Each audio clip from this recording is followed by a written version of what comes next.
saying, my best friend, he called me today. We was just chatting, and he said that one of our mutual friends, because Illinois is on shutdown right now. So the governor issued that. I think also California's on lockdown, but Illinois and a couple other states are on shutdown. New Jersey is another state too. What's the difference? Lockdown, can't do nothing. Shutdown, minimal activity. Like if this is essential jobs, you know what I mean?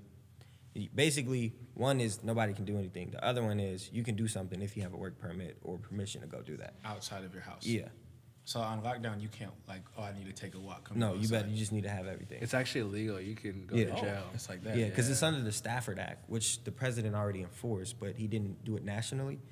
But now this gives jurisdiction, sorry for my political people out there, to give governors, which are essentially mini presidents of the states, to govern, you know what I'm saying, decide I'm going to do this for my state. Because even the whole social studies. Yeah, you feel me. Shout out to that sociology, you know what I'm saying? Poli-sci major too.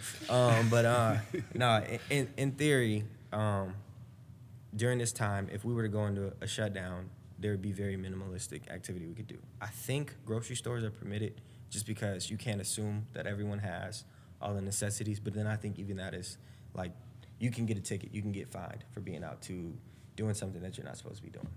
So it's crazy, but it's a very real reality. And I think that it's appropriate, like you were saying, and you were saying, with the guidelines, because I think here in America, since we do have so much privilege and freedom, we tend to, like, subconsciously, like, just perpetrate privileged behavior. I don't think that we realize it because we come from such a, advantage here. You know what I mean? Like you said, it took us a while to realize this was real. China didn't have the option. It was like, we shutting everything down. If you come out, you and your family, I don't know if we should say kill on the airways, but things would happen. And so I think here, that's why we're putting those things into, place, because, here in America, there's so much freedom. You can't, we can't just not, listen, unless we put the National Guard out, then that's a different measure. But prayerfully, people will begin to embody, better mindsets, and that's why we here, shaping the culture, helping people. Shameless plug. Yeah, and I think that also adds to what it looks like to love your neighbor, is to be up to date on what's going on with your local city or your state or your region.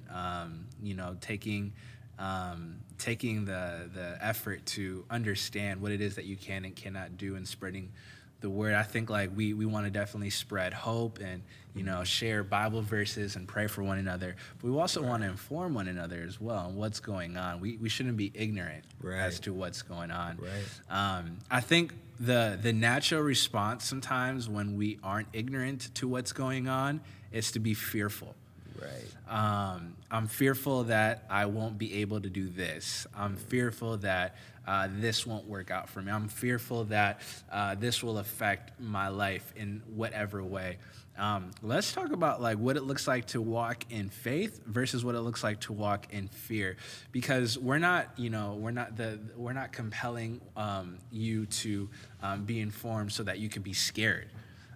We're compelling you to be informed so that your prayers are informed, so that your conversations are informed, so that your perspective is informed, your attitude is informed. And the information we should be receiving shouldn't fuel our fear, but it should be placed in the one who knows our tomorrow, and trusting him for what we do know to be true. And so, what does that look like for you guys? Has anybody here struggled with fear at all, or wondered, man, is 2020 canceled?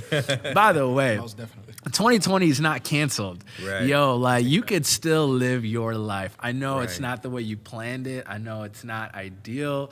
I know you're at home a little longer than you'd want to be. But don't waste this time, fam. For real. It's so crazy because we always tell God, I don't have time to read my Bible. I don't have time to pray. And God's like, all right, I'm going to shut the world down. You can't travel. You can't go to work. You can't go to Yeah. school. Like, what's our excuse now? You know? And so take advantage, right? For those that are readers, read a book. Or for those that want to be readers, pick up a book, right? For those that don't know how to plan their life out, take this time to master that craft. Like, start planning things out, start working things out. Like, this is not, like, 2020 is not canceled. Right. It's going to look different, but it's not canceled. But what has that been for you guys? Like, have you guys wrestled with fear at all and with uncertainty? And I mean, we were talking about this off camera, but like, we can only assume how long this is going to last. Nobody knows. We're just every day throwing out assumptions. Like, some days it's like 8 weeks, and then there are those that are saying it's going to go till July. I just heard right now it's going to go till August. I had no idea, right? But like, it's so easy to get caught up in fear with all the uncertainty. What's been your journey with that for you guys?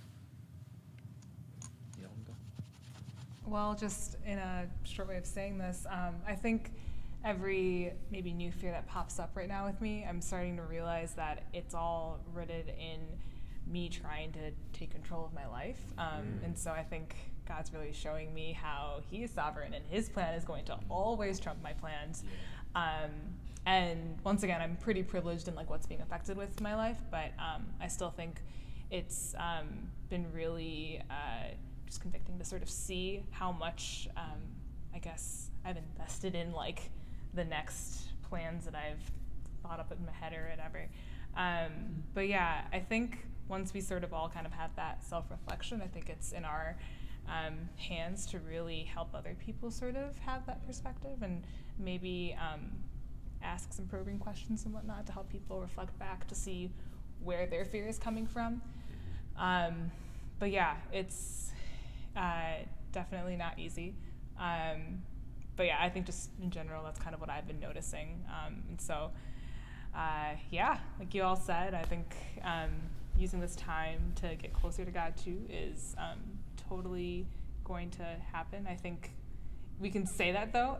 Sometimes it's like easy to say, and then you go home and you're like, oh wait, shoot, I need to like have like the motivation, maybe the right mindset, or you know, I need to figure out what type of environment I need in order to actually dive in deep. And I think that's difficult given the fact that there is so much ambiguity in this whole situation. And so, not to interrupt, but I think like to go off of what you just said, I think this season is really showing us our excuses aren't really real excuses. Right. We hide behind these excuses, but we have all the time in the world, but still haven't picked up our Bibles. Right. You know Exactly. what I mean? Yeah. So, I felt Wow. attacked. I just want to say that. yeah.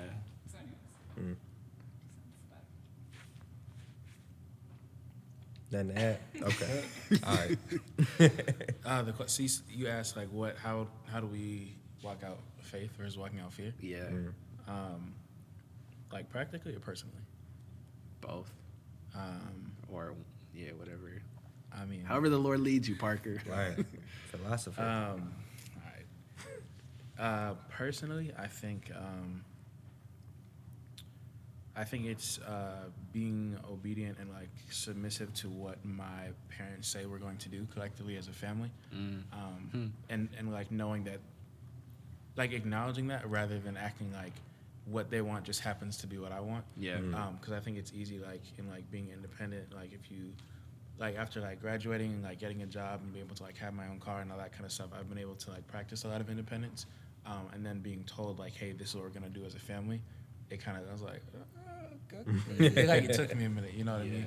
So I think practically it's like knowing that when my mom says, hey, wash your hands when you come inside, it's not because she's like trying to be overbearing, it's because like she's an authority figure in our family and God put her there, and I need to be willing to submit to that even if I don't think it's okay.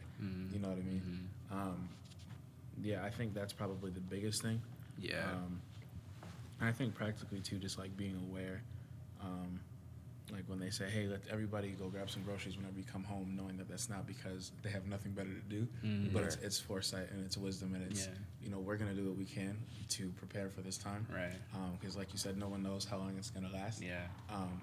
And I think even in that, for me especially, it's really easy to say all that and say, oh yeah, I need to do this and do that. It's way more difficult to like actually walk it out and do it, especially like in the moment. Yeah, You know what I mean? definitely.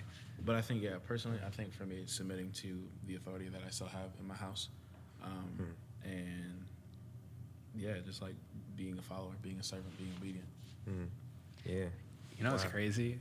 Sorry, not to. No, I'm listening, bro. Go ahead. The true test of submission is not when they're making decisions that you agree with. Yeah. The true test of submission is when they're saying things that you don't want to do or you don't agree with. It's easy to submit to something you see the value in. Yeah. But it's Right. another thing to submit when you don't understand or care to understand, you know? Right. And I know, like, that's huge for me, too, like, spending a lot of time at home with family. Jesus. Pray for me. But no, it is challenge in this moment to really Ethiopian parents, they don't play games. Yeah, but it's definitely one of those things too where you gotta just acknowledge that they love us and they care for us. And I don't know if you're at home or you're with roommates or with whoever it is, but working on being a united front in this time is helpful. So yeah.